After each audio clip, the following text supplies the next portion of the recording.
ओम शांति। आज है 30 अक्टूबर 2023। सुनते हैं आज का पुरुषार्थ। वाह मेरा भाग्य। बाबा ने कहा, हम सभी संसार में पद्मा पदम भाग्यवान हैं। अपने भाग्य को देखकर मुस्कुराओ। सोचे इस जीवन में हमने इन आँखों से क्या क्या देखा, जो चारों युगों में कभी नहीं देखा जा सकता, वो इन आँखों से देखा। प्रभु पालना में हमारा जीवन पला। उसने बाप के रूप में हमारी पालना की, शिक्षक के रूप में ज्ञान देकर बहुत पालना की और सद्गुरु के रूप में वरदान देकर, शक्तियाँ देकर हमें पालना में संपन्न किया। सोचने की बात है कि ऐसी श्रेष्ठ पालना चारों युगों में किसी को नहीं मिलेगी। कभी राजाई घर में हमारी पालना होगी तो किसी की पालना साहूकार घर में होगी। और उन लोगों के भाग्य पर विचार करें जिनकी पालना गरीब घरों में होती है, जो मनचाही बातों को नहीं कर सकते।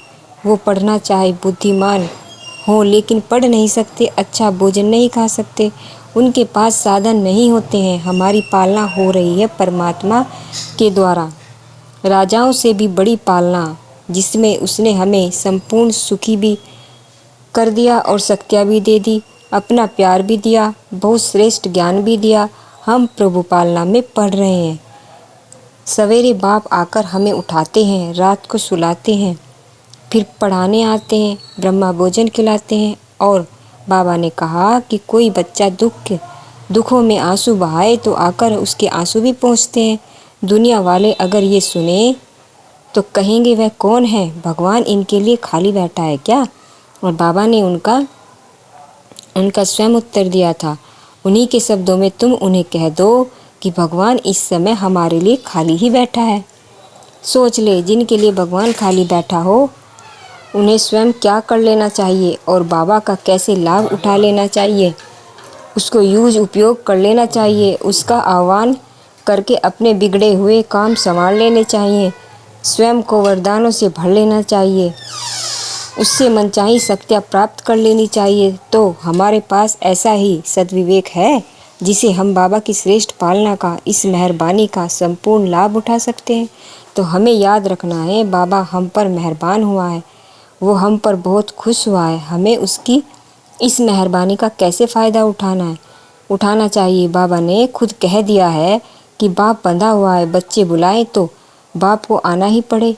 और हम सब तो उसके लाडले हैं। किसी माँ को भी कोई प्यारा बच्चा बुलाता हो रात को 12-1 बजे भी तो माँ दौड़ी चली जाती है। हम तो भगवान के प्यारे बच्चे हैं, जब हम उसको बुलाएंगे तो वो दौड़ा चला आता है। लेकिन शर्त केवल इतनी है कि जब वो हमें बुलाता हो, जब वो हमें आदेश देता हो, हम भी दौड़े चले जाते हों, उसका हम पर पूर्ण अधिकार हो, तो उस पर हमारा भी संपूर्ण अधिकार हो जाएगा। बस यह अंतर हम मिटा दें कि हम तो कहें बाबा को जब भी ये बुलाए वो आ जाए, लेकिन जब बाबा हमें बुलाए तो हम सोचने लगे, हम बहाने करने लगे। यह अंतर हमें मिटा देना है। और आज सारा दिन हम बाप दादा को बुलाएंगे, आह्वान करेंगे और अपने सिर पर उसके हाथ का अनुभव करेंगे।